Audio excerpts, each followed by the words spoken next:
Welcome back to my YouTube channel. और आज हम डिस्कस करने वाले और अगर आप इस चैनल में नए हो तो इस चैनल को सब्सक्राइब कर लीजिए, लाइक कीजिए, शेयर कीजिए और अपने फ्रेंड्स को भी बोलिए कि इसको सब्सक्राइब करें ताकि उनको भी फिजिक्स के कॉन्सेप्ट सीखने को मिले। तो गाइस आज हम डिस्कस करने वाले हैं कि एक सैटेलाइट जो है वो अर्थ के चारों तरफ रिवॉल्व कर रहा है तो उसकी क्रिटिकल वेलोसिटी कैसे फाइंड करते हैं, राइट।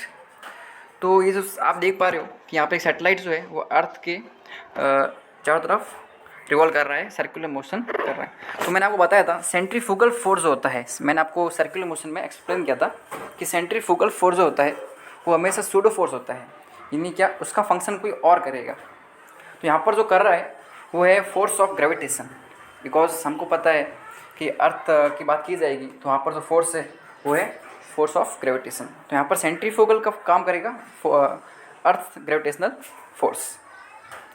तो सैटेलाइट जो है ये अट्रैक्ट हो रहा है अर्थ की तरफ, जिसकी वजह से एक सर्कुलर मोशन में रिवॉल्व कर रहा है और ये अट्रैक्ट हो रहा है, राइट। तो ये अर्थ पे नहीं आ पा रहा है क्योंकि यहाँ पर एक सेंट्रीपिटल फोर्स भी है। मैंने आपको बताया था कि जब बॉडी सर्कुलर मोशन करती है तो यहाँ पर सेंट्रीफ्यूगल होता है जो कि दूसरे को बैलेंस करता है। बट अगर आप यहाँ पर ग्रेविटेशनल फोर्स की बात की जाए तो यहाँ पर ग्रेविटेशनल फोर्स का काम कर रहा है सेंट्रीफ्यूगल फोर्स, जिसकी वैल्यू होगी और force of gravitation equal to centrifugal force. हमें पता है फोर्स ऑफ ग्रेविटेशन होता है Gm1 m2 divide by R square will equal to m1 v square divide by R, right. Okay, अभी आप देख पा रहे हो मैंने आप यहाँ पर इक्वेशन लिख दिया है, बट यहाँ पर दो चीज़ कॉमन है, m1 और m1। तो LHS में और RHS में m1 और m1 कैंसिल हो जाएगा और आर स्क्वायर आर से कैंसिल हो जाएगा, लेफ्ट हैंड साइड का आर स्क्वायर आर से कैंसिल हो जाएगा और हमें मिलेगा इक्वेशन Gm1। इस फाइल में मिस्टेक हुआ है, यहाँ पर m1 नहीं होगा m2 होगा, राइट। जिसकी वजह से मैंने फॉल्ट बाय मिस्टेक m1 लिख दिया है। तो यहाँ पर होगा Gm2 divide by R will equal to v square. Okay okay, अब बात करते हैं आगे, अब ये कैसे होता है। तो अगर हम इसको और सिंप्लीफाई करें, सॉल्व करें, तो ये कुछ ऐसे हो जाएगा।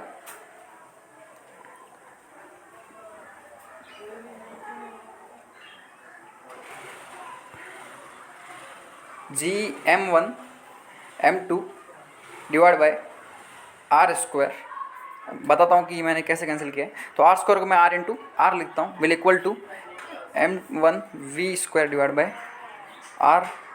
तो लेफ्ट हैंड साइड से और राइट हैंड साइड से m1 कैंसिल हो जाएगा और राइट हैंड साइड से और लेफ्ट हैंड साइड से आर भी कैंसिल हो जाएगा। हमें मिलेगा Gm2 divide by R equal to v square will equal to v square. Okay,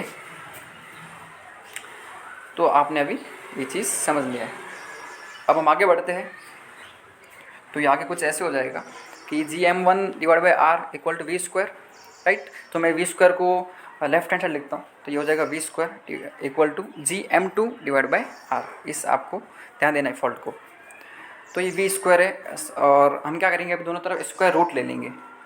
तो अगर हम दोनों तरफ स्क्वायर रूट लेंगे तो क्या होगा, v स्क्वायर का स्क्वायर कैंसिल हो जाएगा और सामने स्क्वायर रूट नहीं है तो आप स्क्वायर रूट आ जाएगा। तो root Gm2 divide by are.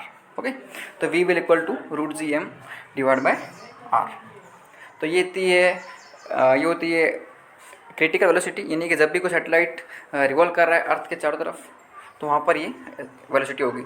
अब देखो हमें पता है कि वो अर्थ के ऊपर नहीं है, अर्थ के कुछ दूर है और दूरी वो h है। तो r will equal to are plus H, है ना। वो सैटेलाइट जो है वो अर्थ के ऊपर नहीं है, अर्थ के दूर है। तो अर्थ का रेडियस प्लस डिस्टेंस, उसको मैंने h से डिनोट किया है, तो ये हो जाएगा उसका total distance. r is equal to are plus h, आप इक्वेशन में पुट कर लीजिए तो हो जाएगा v is equal to root Gm2 divide by r plus h. तो this is the actual velocity जब कोई सैटेलाइट रिवॉल्व करेगा अर्थ के चारों तरफ। ओके, अब हम फाइंड करेंगे ऑर्बिटल वेलोसिटी। इसी को हम ऑर्बिटल वेलोसिटी कहते हैं। तो आप अगर ऑर्बिटल वेलोसिटी को क्रिटिकल वेलोसिटी को लिखेंगे तो चल जाएगा। तो अभी हम जो फाइंड करने वाले वो है escape velocity. Escape velocity means क्या कि एक सैटेलाइट है जो कि अर्थ के ऊपर है, अगर उसको फ्री करना है ना, बिना फ्री किए तो सैटेलाइट लॉन्च होगा नहीं। तो हमें अगर उसको लॉन्च करना है तो हमें उसको कुछ तो वेलोसिटी देना पड़ेगा। और वेलोसिटी कितना देना है तो हम उसको अभी डिराइव करेंगे। ओके,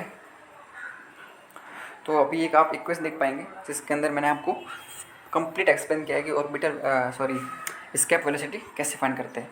तो हमको पता है जो काइनेटिक एनर्जी होती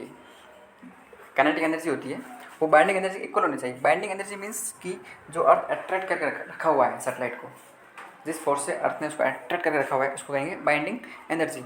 तो हमारी जो काइनेटिक एनर्जी होगी वो बाइंडिंग एनर्जी के इक्वल होगी, तभी वो अट्रैक्शन से फ्री होगा, नहीं तो अट्रैक्शन से फ्री नहीं हो पाएगा, राइट। तो to find escape velocity of satellite m1 v² divide by 2 which is kinetic energy should be equal to gm1 m2 divide by r²। दोनों के इक्वल होना चाहिए। अब आप देख सकते हैं LHS और RHS में m1 है, तो हम दोनों तरफ से m1 को जो है वो कैंसिल कर देंगे, जिसकी वजह से क्या हो जाएगा, ये इक्वेशन और ज़्यादा सिंप्लीफाई हो जाएगा।